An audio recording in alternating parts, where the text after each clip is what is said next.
തിരുവോണം എന്നൊരു സങ്കല്പം എങ്ങനെ വന്നു എന്നറിയില്ല. ഒരു പുരാണത്തിലും മഹാബലി കേരളം ഭരിച്ചതായിട്ട് പറയണില്ല. പണ്ട് കേരളം ഇല്ലല്ലോ. യഥാർത്ഥത്തില് ഓണം ഒരു കാർഷികോത്സവമാണ്. കർക്കിടക മാസത്തിലത്തെ കഠിനമായിട്ടുള്ള മഴയും ദുരിതവും ഒക്കെ കഴിഞ്ഞ പൊന്നിൻ ചിങ്കം വന്നു. അപ്പോഴേക്ക് നമുക്ക് കൊയ്ത്ത് പുന്നെല്ല് കിട്ടും. ആ ഉത്സവമാണ് യഥാർത്ഥത്തില് ഓണാഘോഷം. അതിൽ ഇങ്ങനൊരു കഥ എവിടെ നിന്ന് വന്നു എന്ന് എനിക്കറിയില്ല. യഥാർത്ഥത്തില് മഹാബലി ഒരു ദാനവ രാജാവായിരുന്നു, ദാനധർമ്മങ്ങളൊക്കെ ചെയ്തിരുന്നു. പക്ഷേ വലിയ അഹങ്കാരിയായിരുന്നു. തന്നെ ഒരു ധർമ്മിഷ്ഠനായിട്ട് വേറെ ആരുമില്ല എന്നൊരു ബോധം. അതെത്ര നല്ല ആളായാലും അഹങ്കാരം വന്നാൽ അത് മഹാമോശമാണ്. അതാണ് ഭഗവാന്റെ കടമ, അഹങ്കാരികളെ അമർത്തുക. പിന്നെ മഹാബലി യാഗം ചെയ്തത് നർമ്മദാ നദിയുടെ തീരത്താണ്. ഭാഗവതം വായിക്കുന്നവർക്കറിയാം. നർമ്മദാ തീരത്താണ് മഹാബലി യാഗം ചെയ്തത്. അപ്പൊ യാഗം ചെയ്യുമ്പോഴോ ഒന്നും അതൊക്കെ അറിയാലോ അവർക്ക്. വാമനൻ 3 അടി മണ്ണ് ചോദിച്ചു. അപ്പൊ എന്താ മറുപടി? എന്തിനാ 3 അടിയാക്കണം? ഞാൻ ഈ ഭൂമി മുഴുവനും തരാനോ? ഞാൻ ഇതിന്റെ മുഴുവൻ അധിപനല്ലേ? അഹങ്കാരാണ് അതിൽ വന്നത്, വിനയല്ല. അപ്പൊ അദ്ദേഹം പറഞ്ഞു, വേണ്ട, എനിക്ക് 3 അടിയേ വേണ്ടൂ, 3 അടി മണ്ണ് തന്നാ മതി. അപ്പോ 2 അടി കൊണ്ട് ലോകം മുഴുവൻ നടന്നു കഴിഞ്ഞു.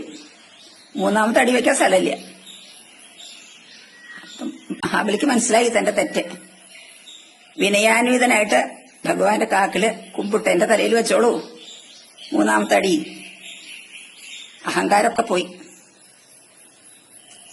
അപ്പം വാമനൻ എന്താ ചെയ്തത്? മഹാബലിയെ സുതലത്തിലത്തെ ചക്രവർത്തിയായിട്ട് അഭിഷേകം ചെയ്യുക. പാതാളത്തിലേക്ക് താത്തല്ല ചെയ്യുക. നമ്മുടെ ഭൂമിയുടെ താഴെയുള്ള ലോകങ്ങളാണ് അതലം, വിതലം, സുതലം, തലാതലം, രസാതലം, പാതാളം. അതിൽ സുതലത്തിലെ ചക്രവർത്തിയാക്കിയിട്ട് അവരോധിക്കുക ചെയ്യുക. എന്നിട്ട് ഭഗവാൻ തന്നെ അവിടെ കാവക്കാരനായിട്ട് നിൽക്കും. ആലോചിച്ച് നോക്കൂ. ആ കഥയെ എങ്ങനെ ചവിട്ടി താത്തി പാതാളത്തിലേക്ക് എന്ന് വന്നതിലേക്ക് ഭയങ്കര ആരും ഇത് തിരുത്തിയതുമില്ല. എത്രയോ ആൾക്കാർ എന്നോ മുതൽക്ക് ഭാഗവതം വായിക്കുന്നുണ്ട്. അപ്പൊ ഇതെല്ലാവരും കാണുന്നുണ്ടാവും. എന്നിട്ടും ആർക്കും ഇത് തിരുത്താൻ തോന്നിയില്ലല്ലോ. അത് വേരൂന്നി നമ്മുടെ സംസ്കാരത്തില്. പലരും എന്നോട് ചോദിച്ചിട്ടുണ്ട്, അങ്ങനെയല്ലേ നിങ്ങളുടെ ഈശ്വരൻ ചവിട്ടി താത്തിയില്ലേ നല്ലൊരു രാജാവിനെ? അതേ ഉള്ളൂ കേൾക്കാൻ. അപ്പോ ആ ധാരണ നിങ്ങൾ മാറ്റണം. ആർക്ക് വേണമെങ്കിൽ നോക്കാം, ഭാഗവതം നോക്കിയാ നാരായണീയത്തിലൊക്കെ പറയാം. മഹാബലി ദർപ്പശമനം എന്നാണ് അദ്ദേഹത്തിന്റെ പേര്. മഹാബലിയുടെ അഹങ്കാരത്തിനെ ശമിപ്പിക്കുകയാണ് ചെയ്യണത്, അല്ലാണ്ട് മഹാബലിയെ ചവിട്ടിത്താത്തല്ല. മഹാബലിയുടെ അഹങ്കാരം ഇല്ലാണ്ടൊക്കെ ചെയ്യാം.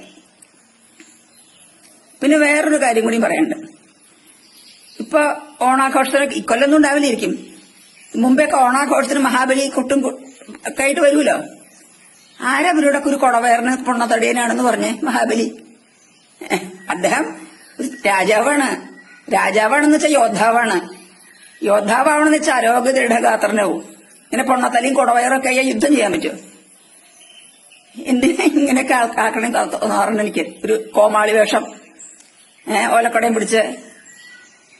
എന്താ അതിന്റെ ആവശ്യം? ചക്രവർത്തിയായിരുന്നു. ചക്രവർത്തിയൊക്കെ നല്ല യോദ്ധാക്കളാണ് അവരൊക്കെ. അതൊക്കെ മാറ്റി മറിച്ചു. എന്തായാലും എനിക്കപ്പൊ നിങ്ങളോട് പറയാം, നിങ്ങൾ എന്റെ കുട്ടികളാണല്ലോ, അപ്പൊ നിങ്ങളോട് പറയാലോ എന്റെ മനസ്സിലുള്ളതൊക്കെ. അതേപോലെ തന്നെയാണ് പുലിക്കളി. എന്റെ കുട്ടിയിലൊക്കെ പുലിക്കളിയുണ്ട്. തൃശ്ശൂർ ഭാഗത്താണല്ലോ പുലിക്കളിയുടെ ഉത്ഭവം. അന്നത്തെ പുലികളൊക്കെ എങ്ങനെയാ വെച്ചാ പുലിയുടെ പോലെ ഇങ്ങനെ മെലിഞ്ഞ് നീണ്ട് കുറച്ച ദേഹമായിട്ട് മുഖത്ത് മാത്രം ഒരു മുഖം മൂടി വെക്കും. എന്നിട്ട് മേലെ പുലിയുടെ പോലെ പുലി ഉണ്ടാവും, വരയം പുലി ഉണ്ടാവും.